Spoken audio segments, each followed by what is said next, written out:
Assalamualaikum warahmatullahi wabarakatuh. Welcome to our channel Dr. Dodo dan Bunda Sanet yang akan bicara tentang kesehatan dan dunia fashion. So, jangan lupa untuk subscribe, like, tekan tombol loncengnya, share, dan komen ya. Semoga bermanfaat. Assalamualaikum warahmatullahi wabarakatuh. Welcome back to our channel Dr. Dodo dan Bunda Sanet. Dalam yang kita biasanya akan bicara apa ini? Ya, kita bicara dunia fashion dan dunia kesehatan ya. Hari ini apa kita ngobrolin janjinya? Janjinya kita mau ngobrolin tentang melahirkan secara normal vs sesar. Kayak orang bertarung aja. Kita A lawan B gitu ya. Mana yang baik, mana yang buruk gitu ya. Nah, ini kan banyak kadang-kadang yang isu yang berkembang di masyarakat itu, ya. Wah, kalau harusnya kenapa sih harus SC gitu kan ya, harus SC kan bisa normal dok gitu, apa karena jasa medisnya SC lebih besar daripada normal? Gitu kesannya gitu. Enggak lah ya.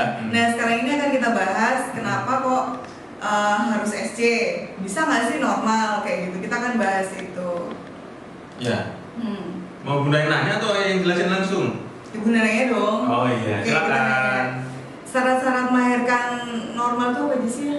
Ya, jadi setiap ibu hamil itu kan punya permasalahan dan kondisi yang berbeda-beda ya, mulai dari kehamilan awal sampai kehamilan akhir ya. Semua pasti bercita-cita pengen persalinan secara normal karena itu fitrahnya wanita 80% mestinya, atau maksimal sampai dengan 90% wanita hamil itu bisa melahirkan normal. Namun karena berbagai macam kondisi akhirnya keinginan untuk persalinan normal itu tidak bisa terwujud, tapi bukan tanpa alasan tentunya. Nah, syarat-syarat persalinan normal itu yang kita kenal adalah ada 4 P.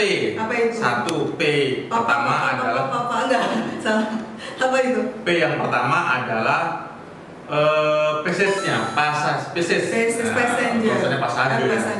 itu artinya jalan lahir. Nah, kemudian jalan lahirnya gimana? Nah, jalan lahirnya itu kepalanya bisa dilalui, kira-kira bisa dilalui bayi atau enggak, jalan lahirnya bisa dilalui bayi atau enggak ya. Kemudian P yang kedua adalah passenger, penumpang ya. Penumpangnya ini si bayinya ini sendiri ya.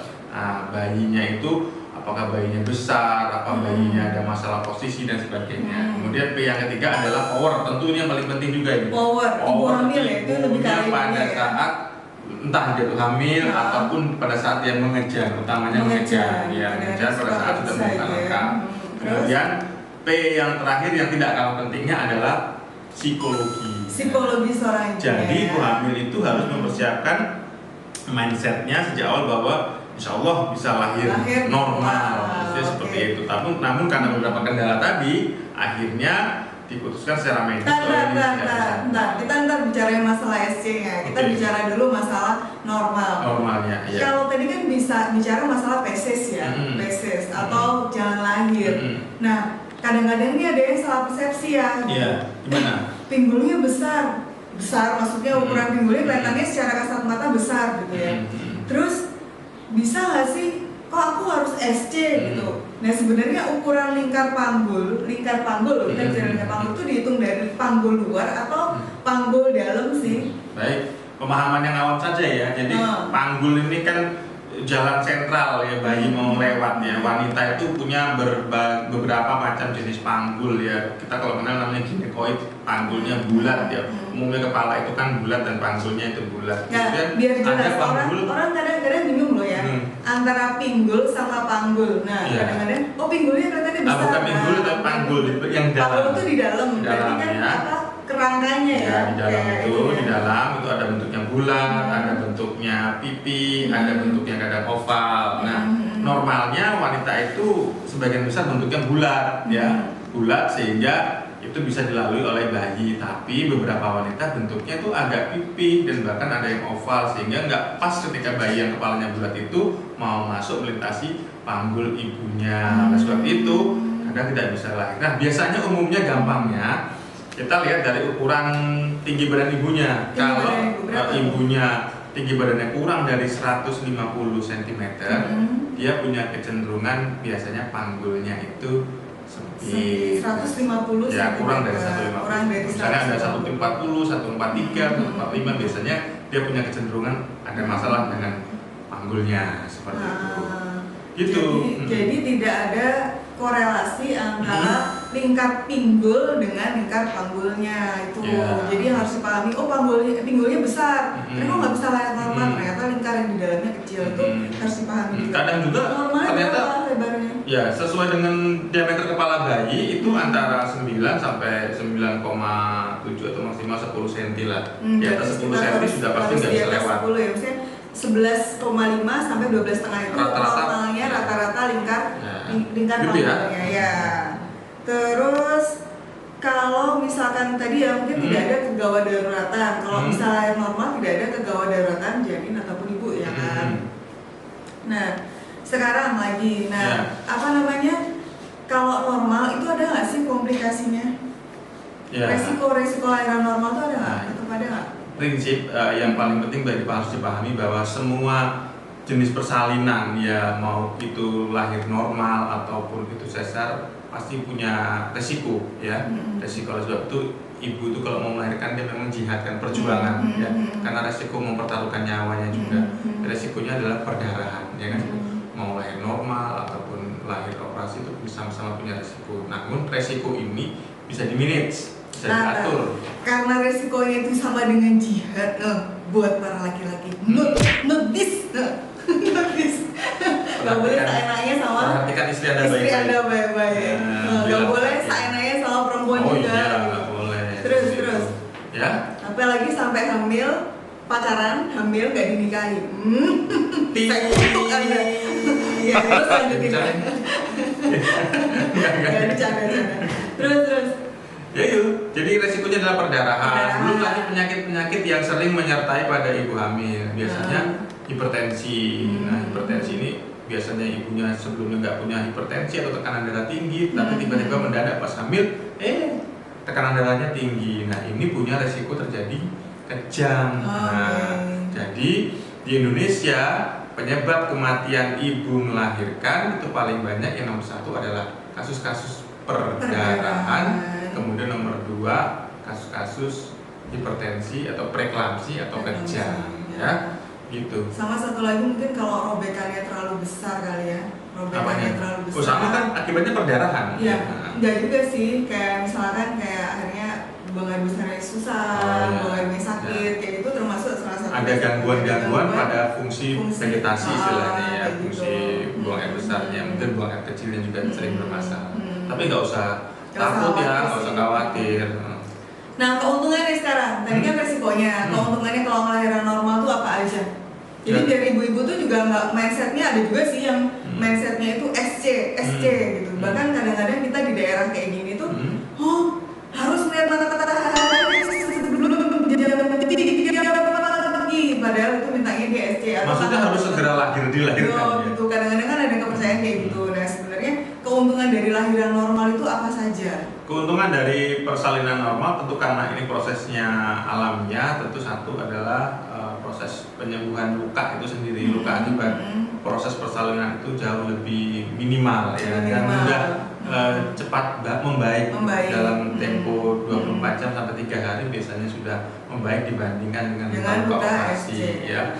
Kemudian kalau memang kondisinya bagus itu tentu bagi bayi itu sendiri juga kan proses alami, tentu itu lebih kuat ya, lebih fight bagi bayi. Jadi karena sendiri. mungkin ini ya, karena kan langsung dia kepalanya langsung kena lewat jalan lahir, kemudian paru kan kalau saatnya lagi lahir gitu mengembangkan ya paru-parunya. Ada ujian bagi bayi itu sendiri.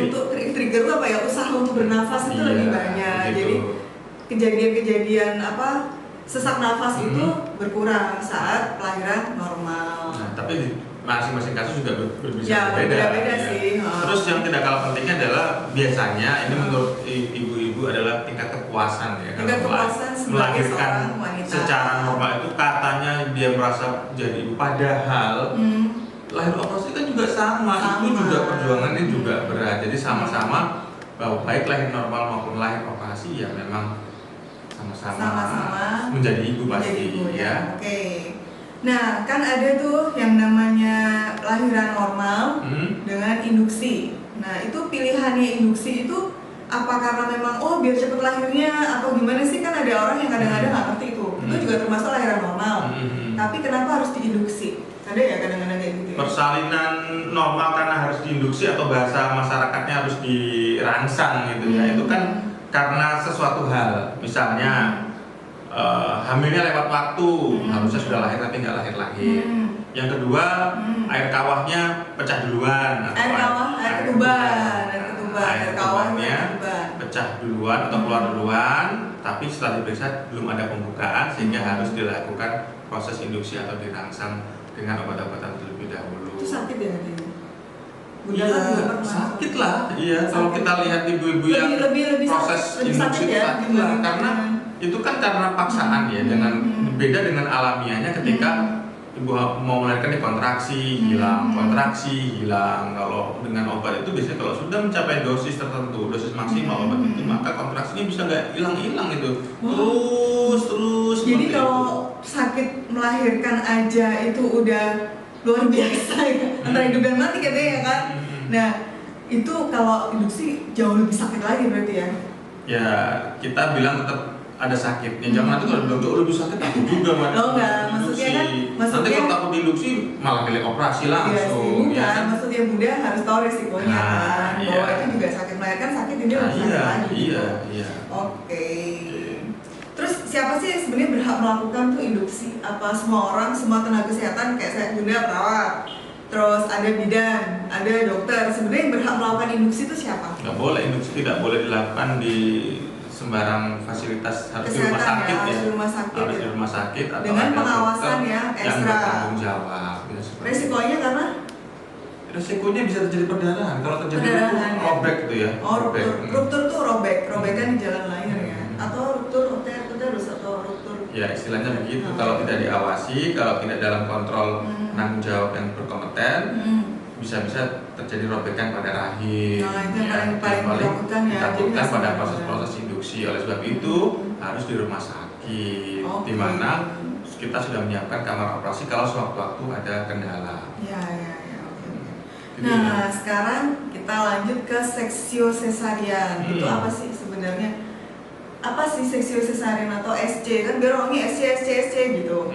Ya mungkin dari bahasa saja seksio, dulu namanya seksio altar, jadi kayak di meja itu kan ibu zaman Romawi dulu, mungkin ya zaman Romawi dulu proses melahirkan seksio karena ibu itu taruh di meja, kemudian dapat pencegahan dengan membuka perut, kemudian usaha melahirkan atau mengeluarkan bayi dari dalam proses operasi. Jadi proses operasi itu sendiri juga tidak sederhana ya, prosedurnya banyak ya, persiapan ibunya, persiapan sarananya, persiapan darah, kemudian persiapan mental ya, mental si ibu, kemudian kesiapan suami, semuanya. Prosedurnya sebenarnya apa sih awalnya? Misalkan kan harus ada inform consent ya. Namanya inform consent itu penjelasan dari dokter dan dokter anestesinya tentang resiko dari atau prosedurnya dan resikonya gitu kan. Harus ada tanda tangan kan itu, ya kan?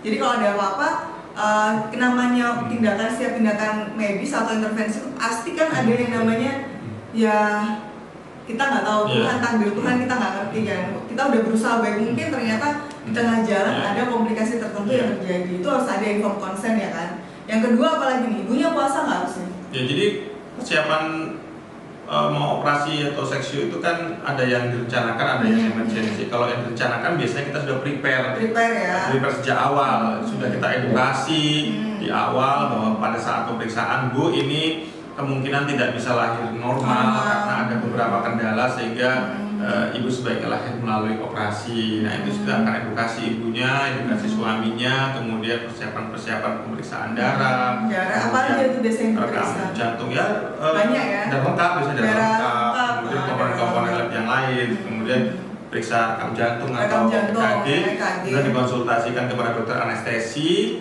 akan dilihat apakah ini layak untuk dilakukan prosedur operasi, termasuk persediaan darah kalau memang dibutuhkan. Nah itu bisa kita prepare. Yang nggak bisa kita prepare cepat itu adalah operasi-operasi yang emergensi ya. Nah, dimana kadang kita bisa mengedukasi langsung ataupun mengedukasi melalui petugas kesehatan yang ada pada saat itu ya, untuk dilakukan operasi. Jadi ya juga berat Detail, juga semuanya sebenarnya berat, detail iya, ya. seperti Terus itu. kayak misalkan operasinya kan pertama ibunya udah dicek semuanya, terus nanti dipasang kateter ya, biasanya dipasang kateter, terus dilakukan apa tuh spinal anestesi atau epidural anestesi. Jadi itu yang ketika ibu hamil itu ketika mau dilakukan itu dengan epidural anestesi. Nah itu bikin kebas ya kan, bagian perut sampai ke bawah separuh badan. Jadi gitu. Ya terus selanjutnya dibuka dan selanjutnya itu ya. Iya, nggak usah diterangin lah ya kan, kayak gitu. Jadi prosesnya juga panjang ya. Biasanya kalau operasi bila berjalan lancar memakan waktu 1 jam, tapi 45 menit. Ya, tapi memang semua tindakan itu pasti ada resiko, dan resiko ini juga harus dipahami oleh ibu, oleh keluarga ya, karena setiap tindakan operasi itu punya efek dari kemudahan sendiri, efek dari obat-obatan. Nah, kita bicara ntar itu ya. Oke. Ntar belum. Nah, kapan sih dokter itu mengambil keputusan dilakukan SC pada ibu hamil? Kapan tuh? Ya, pada saat pemeriksaan kehamilan bisa. Apa aja?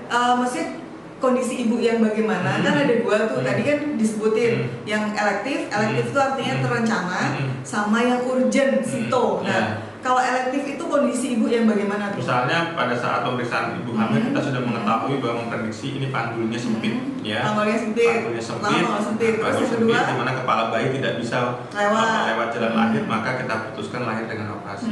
Terus yang kedua, dengan catatan cukup bulan ya. Yang kedua adalah masalah dengan posisi bayi. Nah, posisi bayi itu normal. Yang normal kan biasanya posisi bayi kepalanya di bawah ya kan. Nah, ada beberapa kasus di mana posisi bayinya sungsang, sungsang itu melintang ya. Ya, melintang. Sungsang itu berarti bokongnya di bawah. Kalau melintang itu bisa kepalanya bisa di sebelah kiri atau di sebelah kanan ya. Sehingga tidak memungkinkan dia lahir melalui proses persalinan normal. Jadi boleh dilakukan tindakan operasi. Lilitan tali pusat itu indikasi buat SC apa enggak? Nah, lilitan tali pusat itu bukan indikasi mutlak untuk dilakukan tindakan operasi. Jadi tolong ibu-ibu kalau misalnya nanti mendapatkan hasil USG-nya lilitan tali pusat, jangan maksa-maksa dokternya untuk operasi juga ya. Seperti itu, karena lilitan tali pusat itu proses yang menurut saya proses yang alamiah saja seperti itu, dan itu bisa dilakukan persalinan normal, kecuali kalau nanti dalam proses persalinannya ada ketidakmajuan, itu bisa kita pertimbangkan untuk dilakukan operasi ya, gitu. Terus kan ada lagi SC ya, kayak tadi dilakukan secara itu elektif. Kalau boleh nggak belum. Kalau misalkan jarak kelahiran itu termasuk nggak sih, misalkan ibunya dulu riwayatnya SC, terus sekarang SC lagi gitu, apa dulu SC sekarang bisa normal? Pertimbangan kalau untuk proses persalinan dengan bekas operasi sebelumnya itu ada jarak paling tidak orang awam bilang kita 2 tahun lah ya. Teorinya sih 18 bulan sampai dengan 2 tahun. Itu adalah jarak yang dianggap aman untuk dilakukan proses persalinan berikutnya. Jarak maksudnya itu jarak kehamilannya apa jarak persalinannya? Jadi jarak kehamilan sekarang kan bunda lahiran SC. Nah 1,5 tahun lagi bunda SC lagi. Atau dari proses persalinannya itu. Dari proses persalinan. Jadi misalkan langsung hamil nih. Ya, kalau misalnya habis persalinan kemudian 6 bulan lagi hamil kan deket banget tuh ya kan. Nah, bisa setelah melahirkan paling tidak 2 tahun lagi untuk baru hamil lagi. Supaya apa? Barangkali nanti mau proses normal. Nah, kemungkinan bisa ya kalau indikasinya bukan karena panggul sempit, tapi kalau indikasi yang lain. Terus kalau seandainya tapi ada kan ya kayak persentasi maksudnya nggak kepala yang di bawah tapi pangkat yang di bawah bisa normal juga sih kan? Bisa. Tapi dengan inform consent dan inform choice namanya. Inform consent dan persetujuan dan pilihan. Karena choice itu adalah pilihan. Apakah boleh lahir normal pada letak sungsang misalnya gitu, hamil pertama atau hamil kedua? Boleh gitu kan, tapi kita jelaskan bahwa letak sungsang pada proses persalinan normal itu memiliki resiko adalah ketika melahirkan kepala. Kalau kepalanya itu lahirnya mulus, smooth, bagus, cepat, baik, outcome-nya bagus, tapi kalau nyantol, kepala setelah kaki, badan, kemudian tangan dikeluarkan sisa kepala itu tidak dalam proses yang cepat, nah itu bisa menyebabkan asfiksia atau nafas. Nah itu oke. Terus tadi yang urgent tadi kan yang sito tuh, yang elektif, sekarang yang sito tuh. Ya kalau yang situ biasanya pasien kan sudah ibu hamil sudah proses melahirkan di kamar bersalin. Ada yang sudah ngeden 1 jam 2 jam nggak lahir karena kelelahan. Akhirnya kita putuskan untuk tindakan operasi. Terus, ada juga yang bayinya mengalami masalah ya, atau biasanya kita menyebutnya dengan fetal distress, masalah atau bayinya detak jantungnya meningkat atau detak jantungnya melemah, ada masalah. Kalau meningkat sendiri detak jantung itu normal, detak jantung janin itu normalnya berapa? 100 sampai 160 kali per menit. 100 sampai 160 kali dengan diketahui pakai itu alat Doppler namanya, Doppler ya. Oke. Deteksi detak jantung janin. Ya, Oke. seperti itu. Terus persalinan lama ya. Ya, berapa lama sih dibilang itu persalinan lama gitu? Nah, sebenarnya perlu dipahami bahwa kalau ibu hamil itu hamil pertama itu untuk persalinan normal itu membutuhkan waktu 14 sampai 18 jam. Kontraksi ya. Bayangkan Pembukaan pertama dari pembukaan 1 sampai pembukaan 10 atau pembukaan lengkap itu memakan waktu 14 sampai 18 jam. Nah, jadi waktu yang sangat panjang ini kadang ibu-ibu tuh nggak sabar ya dok. Dok kok lama banget nggak lahir-lahir ya, itu waktu yang memang waktunya ya. Pembukaan 1 sampai pembukaan 3 saja bisa hamil pertama, 8 jam. pertama ya. Biasanya itu emang lama. Karena untuk pembukaan 1 aja itu setahu saya itu 8 sampai 10 jam. Untuk buka 1, ya benar ya? Kenapa? Untuk buka 1 itu ya, 8 sampai 10 jam. Iya, kalau dari belum ada bukaan. Ya, dari belum ada bukaan maksudnya gitu. Tapi memang itu proses yang harus dilalui. Oke. Terus perdarahan. Nah, kalau ada perdarahan, nah kan ada yang namanya kalau dalam kamus kita tuh namanya letak plasenta bawah atau plasenta previa. Oh iya. Nah itu kan kadang-kadang ditakutkan ada perdarahan dan itu kan nggak ada nyeri atau perdarahan gitu. Itu sito nggak? Ya kita lihat kalau misalnya kita deteksi sejak awal, kita tahu selama proses pemeriksaan tentu nggak situ, tentu nggak segera kita akan rencanakan pada umur kehamilan tertentu melakukan tindakan operasi. Tapi biasanya kasus-kasus darurat itu datangnya adalah begini. Si ibu hamil datang ke rumah sakit, kemudian perdarahannya banyak gitu kan, perdarahannya banyak melebihi batas wajarnya. Kita harus curiga dulu jangan-jangan ini ada masalah dengan plasenta ya. Jadi seperti itu. Terus ada juga sih, ada yang namanya perdarahan tapi dia darahnya pekat gitu, gelap gitu. Itu namanya solusio plasenta. Itu sangat nyeri, itu juga sito ya kalau itu ya pasti. Iya, solusio plasenta itu artinya plasentanya lepas di dalam. Nah, biasanya lepas itu satu karena faktor trauma ya, misalnya ada benturan atau kecelakaan. Yang kedua karena penyakit darah tinggi atau hipertensi yang sering terjadi mengakibatkan namanya preeklamsia atau eklamsia ya. Ya, preeklamsia atau eklamsia karena tekanan darah tinggi mengakibatkan plasenta itu lepas dari insersi atau penempelannya di dinding rahim dan terjadilah perdarahan. Ini berbahaya sekali mengancam ibu dan bayinya. Ya. PIH ya dibilang ya. Apa sih dibilang? Hipertensi induce pregnancy induce hypertension ya. Itu dikatakan kayak gitu kalau di bawah 24 minggu kehamilan. 20 sebelum 20 tahun. 20 minggu tuh 20 minggu sebelum kehamilan. Dan juga setelah atau dia akan bertahan sampai 4 bulan. 4 Jadi bulan itulah ya. gunanya pemeriksaan berkala atau pemeriksaan rutin selama kehamilan. Kenapa harus ditensi sih? Kok cuma periksa hamil aja ditensi? Ternyata itu ya. Loh kan nggak ada tensi ya, timbang berat badannya, tensi ya kan nanti diberi tablet besi atau penambah darah ya seperti itu. Terus diukur tinggi perutnya atau tinggi fundusnya ya gitu. Nah ini lagi nih. Ya. Kehamilan kembar harus SC nggak?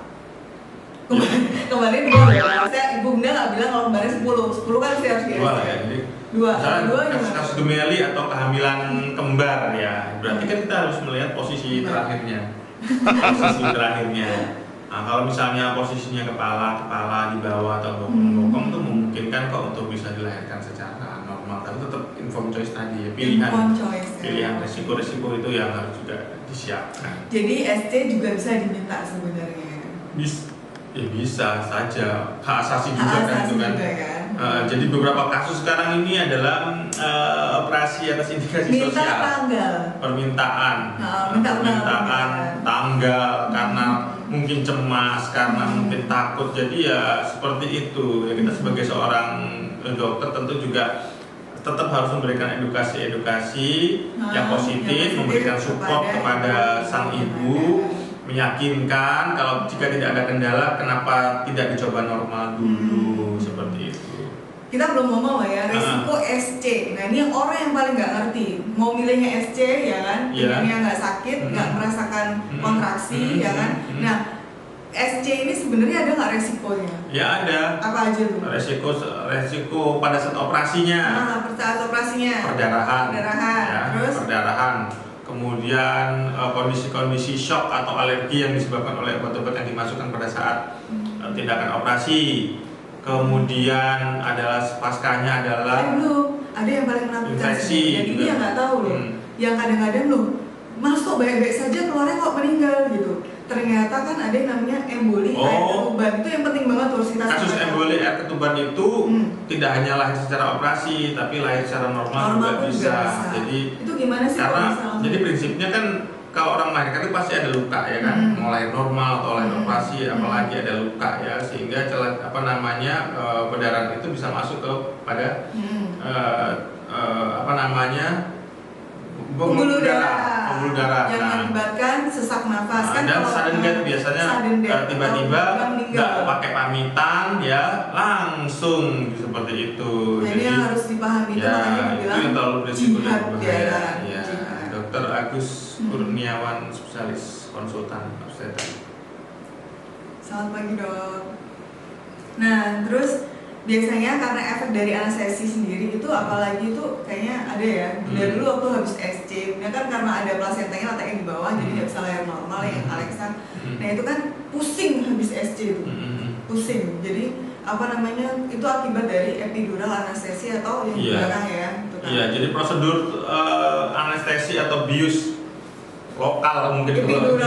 Kalau kita bicara epidural atau spinal, tapi kalau orang bilang itu namanya bius lokal ya, disuntik di punggung itu juga merupakan prosedur yang menurut saya juga cukup beresiko dan sakit katanya ya, seperti itu menyakitkan. Alhamdulillah sih nggak begitu sakit sih Bunda, rasanya karena mungkin tingkat ambang nyeri saya itu tinggi, jadi nggak begitu nyerinya lebih ke arah setelah. Nah terus bener nggak sih SC yang kedua itu lebih sakit daripada SC yang pertama? Nah ini juga sering ditanyakan ya.